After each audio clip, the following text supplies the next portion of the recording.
میں مفتی صاحب کے لیے انعام کا اعلان کرتا ہوں کہ اگر مفتی صاحب نے تفسیر نور الثقلین میں سے یہ دکھا دیا کہ امیر المومنین نے یہ کہا ہے کہ رسول اللہ صلی اللہ علیہ وآلہ وسلم نے حضرت ابو بکر کو خلیفہ بنایا ہے تو میں ان کو 5 لاکھ انعام دوں گا. یہ عالم ہو کر کیوں اس طرح کی چیزیں کرتے ہیں؟ ایک مفتی ہو کر. میرے پاس تفسیر نور الثقلین کھلی ہوئی ہے، وہ حدیث کھلی ہوئی ہے. میں آپ کے توسط سے مفتی صاحب سے التجا کر رہا ہوں عربی متن کے ساتھ اس حدیث کو پڑھ کر سنائیں.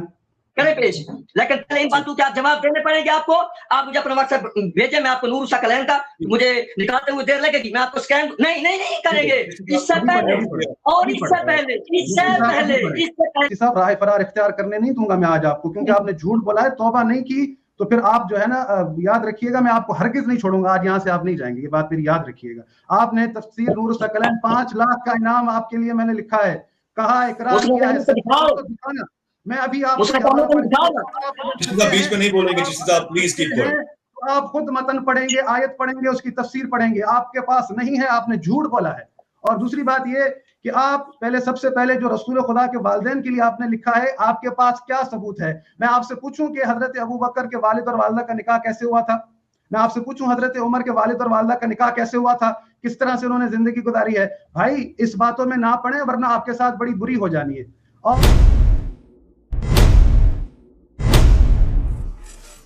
اور شاید بھول گئے کہ یہ ریت کے ڈھیر پر کھڑے ہیں، شاید وہ ان کے پیروں سے کھسک نہ جائے، مفتی صاحب ناراض نہ ہو.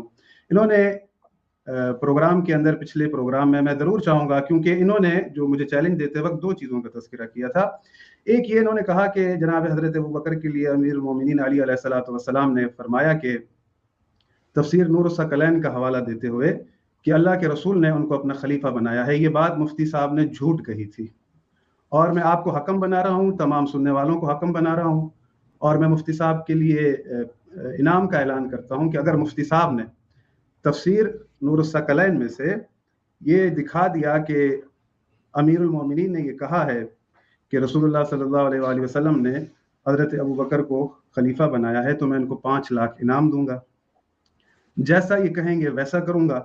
پچھلی دفعہ انہوں نے سورہ محمد کی آیت نمبر 4 کا حوالہ دیا تھا جو کہ جہاد سے متعلق تھی. میں نے آیت کو تلاوت کیا، انہوں نے تلاوت نہیں کیا تھا. تلاوت کرنے کے بعد میں نے کہا یہ جہاد کی آیت ہے، اس آیت کی تفسیر میں یہ حدیث نہیں ہے. انہوں نے کہا کہ حدیث آیت سورہ محمد آیت نمبر 4 میں یہ حدیث موجود ہے، وہاں وہ موجود نہیں تھی.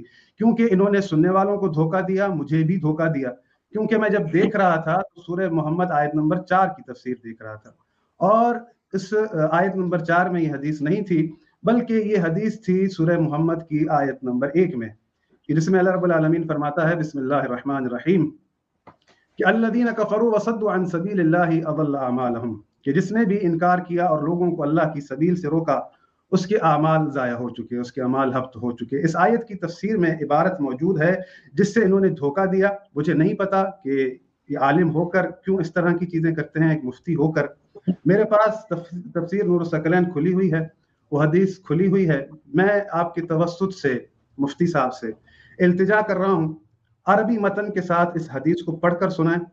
اول چیز پوری حدیث پڑھیں، میں سن رہا ہوں. یہ جو بھی حدیث پڑھیں گے ہمارے محدث کا حکم اس پر لگائیں گے. حدیث شاذ قبول نہیں ہوگی، حدیث منکر قبول نہیں ہوگی، حدیث مرسل قبول نہیں ہوگی، اور جو شاذ اقوال ہیں وہ بھی قبول نہیں ہوں گے، کیونکہ یہ ہمیشہ جو ہے فروعات کی طرف جاتے ہیں موضوع کو چھوڑ کر، اور میں نہیں چاہتا جو ہمارا موضوع ہے کہ ہم اس سے ہٹیں.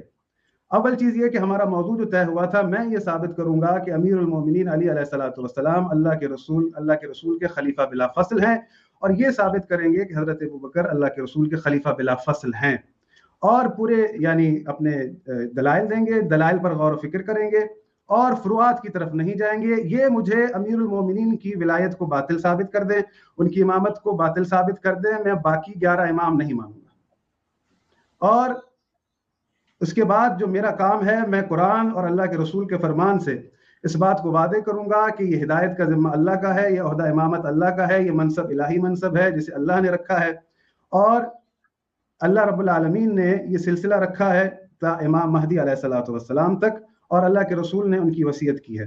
اب آتے ہیں اس حدیث کی طرف جو انہوں نے پڑھی تھی، آپ کو میں حکم بنا رہا ہوں، سننے والوں کو حکم بنا رہا ہوں، قضاوت کیجئے گا۔ اور اللہ کہتا ہے کہ یعلم خائنۃ الاعین وما تخفی الصدور، وہ جو تم آنکھوں سے ایک دوسرے کو اشارے کرتے ہو نا، وہ بھی میں جانتا ہوں تمہارے دلوں میں کیا ہے۔ تو اویس بھائی سننے والے، مفتی صاحب نے کہا تھا کہ تفسیر نور الثقلین میں حدیث موجود ہے۔ میں یہ کہتا ہوں کہ مفتی صاحب نے جھوٹ بولا ہے، میں یہ ثابت کروں گا۔ مفتی صاحب کو جھوٹ ثابت ہونے پر معافی مانگنی پڑے گی، مجھ سے بھی، تمام سننے والوں سے بھی، اور آئندہ کے لیے توبہ کرنی پڑے گی کہ آئندہ کبھی جھوٹ نہیں بولیں گے۔ بسم اللہ۔ بہت ہی اہم گفتگو رہی ہے۔ میں مفتی منیر چشتی صاحب کی طرف جانا چاہتا ہوں۔ دو چار چیزیں مفتی صاحب اس میں بڑی اہم آ گئی ہیں۔ کس جانب اشارہ کر رہے ہیں؟ یہ کون سا جھوٹ ہے، اور کیا واقعی اس کے انعام کے اعلان بعد میں کرنا، جب آپ کو انعام دینے کی آپ کے پاس کوئی شک رہ جائے، ٹھیک ہے، یہ نہ ہو آپ کا بی پی لو ہو جائے، اس کا حوالہ بھی آپ کو دینا پڑے گا۔ نور الثقلین کا میں حوالہ دوں گا، نور الثقلین کا حوالہ میں دوں گا، لیکن پہلے آپ کو دینے پڑیں گے، پہلے آپ کو دینے پڑیں گے، ایسے نہیں جانے دوں گا میں آپ کو۔ اس کے بعد آگے آئیے، آپ نے پھر ابھی جو نئی ویڈیو بنائی ہے اس کے اندر آپ نے ایک مزید بات ایڈ کی ہے، اور آپ نے کہا کہ میں نے امامت کے مسئلے پر آیات پڑھی ہیں اور منیر عباس نے اس کا جواب نہیں دیا۔ یہ اللہ کا قرآن ہے، زیادہ نہیں تو ایک آیت پڑھ دے جس میں یہ ہو کہ یہ 14 اماموں کو اللہ نے بنایا ہے۔ ابھی بھی آپ نے جملہ دہرایا ہے، اس میں نے لکھا ہوا ہے۔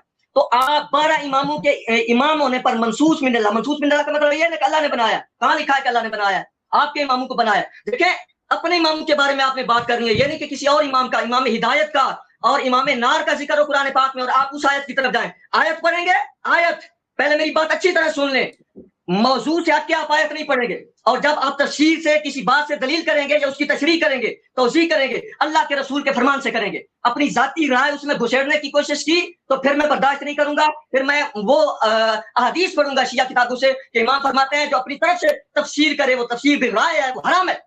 میں بھی پابند ہوں ویسے اس بات کا کہ میں حضرت ابوبکر صدیق رضی اللہ تعالیٰ عنہ کے متعلق آیت پیش کروں گا کہ یہ ابوبکر کے متعلق نازل ہوئی ہے، میرا بنتا ہے کہ میں اس پر دلیل صحیح پیش کروں کہ ابوبکر کے بارے میں۔ اسی طرح ان کے اوپر حق ہے کہ یہ جب آیت پیش کریں تو اللہ کے قرآن سے اور پھر نبی کے صحیح فرمان سے سجاد زہرائی صاحب آپ کو بتانا پڑے گا کہ یہ آیت حضرت علی کے متعلق نازل ہوئی ہے۔ ان باتوں کا جواب دینا، لکھ لیں، میری باتیں چھوڑنی نہیں ہے۔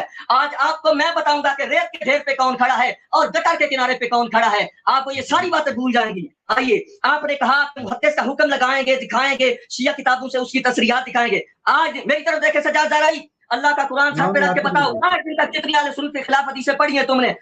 کہ میں پڑھوں گا آیات اور ثابت کروں گا کہ حضرت علی رضی اللہ تعالیٰ عنہ وہ خلیفہ بلا فصل ہیں، اور یہ پڑھیں گے کہ حضرت ابوبکر رضی اللہ تعالیٰ عنہ خلیفہ بلا فصل ہیں۔ رد کون کرے گا؟ ویسے بھائی کریں گے، الٹی چال نہیں چلتے۔ زہرائی صاحب، آپ نے اپنی ویڈیو میں کہا تھا کہ میں مکالمے کے لیے آتا رہا ہوں، میں نے آپ کو کہا تھا مکالمے کے لیے آئے، اور آج آپ کو میں نے کہا کہ آپ مناظرے کے لیے آئے۔ جب مناظرے کا اصول ہے، مناظرے کا اصول پڑھ کے آیا کریں کہ آپ اگر مدعی بنیں گے کہ حضرت علی المرتضیٰ خلیفہ بلا فصل ہے تو میں رد کروں گا، کریں پیش۔ لیکن پہلے ان باتوں کے آپ جواب دینے پڑیں گے آپ کو۔ آپ مجھے اپنا واٹس ایپ بھیجیں، میں آپ کو نور الثقلین کا، مجھے نکالتے ہوئے دیر لگے گی، میں آپ کو سکین نہیں کریں گے۔ اس سے پہلے اور اس سے پہلے حافظ سجاد زہرائی صاحب کی طرف آتا ہوں، ان کا وقت ہے اور میں چاہوں گا کہ ان کے جوابات لیے جائیں۔ جی دیکھیں، بسم اللہ الرحمن الرحیم، جو میں نے بات کہی ہے نا اس سے فرار کا انہوں نے راستہ اختیار کیا ہے اور موضوع سے ہٹ کر لے کر گئے کہ صاحب رائے فرار اختیار کرنے نہیں دوں گا میں آج آپ کو، کیونکہ آپ نے جھوٹ بولا ہے، توبہ نہیں کی تو پھر آپ جو ہے نا یاد رکھیے گا، میں آپ کو ہرگز نہیں چھوڑوں گا، آج یہاں سے آپ نہیں جائیں گے، یہ بات میری یاد رکھیے گا۔ آپ نے تفسیر نور الثقلین 5 لاکھ کا انعام آپ کے لیے میں نے لکھا ہے، کہا اقرار کیا ہے، دکھانا۔ میں ابھی آپ بیچ میں نہیں بولیں گے، جس صاحب پلیز کیپ گوئنگ۔ آپ خود متن پڑھیں گے، آیت پڑھیں گے، اس کی تفسیر پڑھیں گے، آپ کے پاس نہیں ہے، آپ نے جھوٹ بولا ہے۔ اور دوسری بات یہ کہ آپ سب سے پہلے جو رسول خدا کے والدین کے لیے آپ نے لکھا ہے، آپ کے پاس کیا ثبوت ہے؟ میں آپ سے پوچھوں کہ حضرت ابوبکر کے والد اور والدہ کا نکاح کیسے ہوا تھا؟ میں آپ سے پوچھوں حضرت عمر کے والد اور والدہ کا نکاح کیسے ہوا تھا؟ کس طرح سے انہوں نے زندگی گزاری ہے؟ بھائی اس باتوں میں نہ پڑھیں ورنہ آپ کے ساتھ بڑی بری ہو جانی ہے، اور توہین نہ کریں۔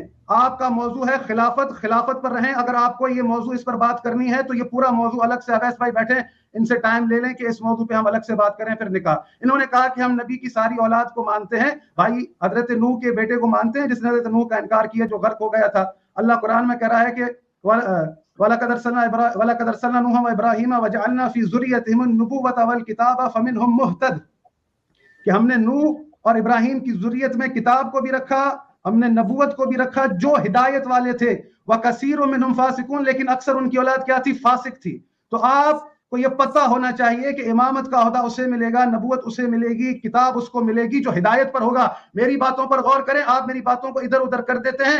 آپ آگے مسند احمد کا حوالہ مانگنے بھول گئے. اویس بھائی, میں نے آپ سے کہا تھا اویس بھائی آپ قرآن کھولیں, اور سامعین جو سننے والے ہیں قرآن کھولیں. آپ کو حدیث قبول نہیں تھی, پہلی دلیل ہوتی ہے حدیث, اس کے بعد دوسری دلیل کا نام ہے قرآن کی آیت. اور قرآن کی آیت میں نے آپ کو سامنے پیش کی تھی اور آپ ڈسکنیکٹ کر کے بھاگے تھے. پھر تھوڑی دیر بعد پھر آپ دوبارہ کنیکٹ ہو کر آئے تھے کہ آپ کو پتہ نہیں چلا کہ آپ کے ساتھ ہوا کیا ہے. آپ نے جان بوجھ کر یہ ریئیکشن کیا کہ میں آیت کا جواب نہ دے سکوں, اور اس کے بعد پھر آپ لے آئے. اب آپ کو سنجیدہ اگر ہیں واقعی, تو پھر یہ جو سامعین سن رہے ہیں, اویس بھائی خدا کی قسم ہے آپ کو, مفتی صاحب خدا کی قسم ہے آپ کو, قرآن کھولیں. میں آپ کو یہ جملہ کہ رسول اللہ کا فرمان کہ من لم یعرف امام زمانہ مات میتۃ جاہلیہ, یہ بات آپ کو قرآن سے دکھا رہا ہوں. قرآن سے آپ کو قرآن سمجھ نہیں آتا, قرآن آپ کے ذہن میں داخل نہیں ہوتا. میں نے آپ کے سامنے آیت پڑھی تھی, ساری حدیثوں کو چھوڑ دے, آیت کا رد کریں. اگر سچے ہیں تو آیت کا رد کریں کہ قرآن کہتا ہے کہ من یہد اللہ فہو المہتد, کہ ہدایت یہ والا وہی ہے کہ جسے میں اللہ ہدایت دوں. ومن یضلل فلن تجد له ولیا مرشدا, اور جو گمراہ ہے اس کی نشانی یہ ہے کہ تم نہیں دیکھو گے نہ اس کا کوئی ولی ہوتا ہے نہ اس کا کوئی مرشد ہوتا ہے. یہ سورہ کہف کی آیت نمبر 17 ہے کہ اللہ یہ کہہ رہا ہے کہ گمراہ کی نشانی یہ ہے کہ نہ اس کا کوئی ولی ہے نہ اس کا کوئی مرشد ہے. میں نے آپ سے سوال کیا تھا, آپ یہ بتائیں کہ آپ کے وقت کا امام کون ہے؟ آپ کہتے ہیں کہ میرا کوئی امام نہیں ہے. تو پھر اس آیت کے مصداق آپ ہیں, کیونکہ گمراہ جاہل ہوتا ہے, اور جاہل کا کوئی نہ ولی ہوتا ہے نہ جاہل کا کوئی مرشد ہوتا ہے. اور اس آیت کی تفسیر میں ہمارے پاس احادیث موجود ہے, اسی آیت کی تفسیر میں, جس کو آپ بار بار ہماری احادیث سے, ہماری تفسیر سے احادیث سناتے ہیں نا, تو پھر اس حدیث پر بھی آپ یقین رکھیں کہ یہ آیت امیر المومنین کے لیے ہے. کہ امام سے پوچھا گیا, امام نے فرمایا کہ ولی و مرشد علی ابن ابی طالب ہیں, اور اگر قرآن پر غور و فکر نہیں ہے, آیتوں کا جواب نہیں دے سکتے, تو نہ آ کر بیٹھا کریں. اگر قرآن آپ کے پاس حجت نہیں ہے نا, بڑا لہرا لہرا کر قرآن دکھاتے ہیں, تو یہ قرآن کی آیت آپ کو سنا رہا ہوں. یہ مجھے اس آیت کا آپ نے اگر جواب نہیں دیا تو پھر آپ سوچ لیجئے گا کہ اللہ رب العالمین اپنے کلام میں فرماتا ہے کہ وَمِمَّنْ خَلَقْنَا أُمَّةٌ يَهْدُونَ بِالْحَقِّ وَبِهِ يَعْدِلُونَ, کہ میری خلقت میں ایک گروہ ایسا ہے جو حق کی ہدایت کرتا ہے اور پورے عدل کے ساتھ فیصلہ کرتا ہے. میری خلقت میں آج بھی قرآن کے اندر یہ آیت موجود ہے. رسول اللہ کے بعد امیر المومنین علی علیہ السلام ہی تھے, وہ ظاہری طور پر مسند نشین. مفتی صاحب میری باتیں سنیں, ادھر ادھر کتابوں کی طرف مت جائیں, راہ فرار نہ ڈھونڈیں, ادھر سنیں کیا کہہ رہا ہوں میں آپ کو. دیکھیں ہمارے لیے بھی بڑا مسئلہ ہوتا ہے, میرے لوگ کہتے ہیں کہ آپ کس کے ساتھ بیٹھ جاتے ہیں. میں آپ کو قرآن سنا رہا ہوں, آپ کو پتہ نہیں ہے قرآن کیا کہہ رہا ہے؟ وَإِذَا قُرِئَ الْقُرْآنُ فَاسْتَمِعُوا لَهُ وَأَنصِتُوا لَعَلَّكُمْ تُرْحَمُونَ. آپ قرآن سننے کے بجائے آپ جو ہے اپنی راہ فرار کے طریقے ڈھونڈ رہے ہیں. اللہ قرآن میں کہہ رہا ہے کہ میری خلقت میں ایک گروہ ایسا ہے جو حق کی ہدایت کرتا ہے اور جو پورے عدل کے ساتھ فیصلہ کرتا ہے. میں چیلنج کے ساتھ یہ ثابت کر سکتا ہوں کہ امیر المومنین اس وقت رسول اللہ کے بعد اس آیت کا مصداق تھے کہ وہ پورے عدل کے ساتھ فیصلے بھی کرتے تھے, اور امیر المومنین پورے حق کے ساتھ ہدایت بھی کرتے تھے.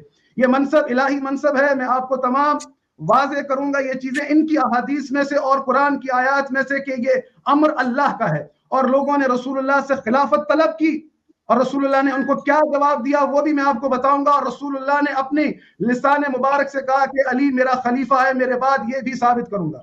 مفتی صاحب کیونکہ بھاگنے کی آج تیاری میں پورے ہیں, انہوں نے جھوٹ بولا ہے تفسیر نور الثقلین کی بات پر. ان کو پہلے وہ متن پڑھنا پڑے گا, اس کے بعد مسند احمد کی حدیث میں خود ان کو سنا رہا ہوں کہ مسند احمد میں لفظ بیت ہے نا, آپ اسی پہ انکار کرنا چاہتے ہیں.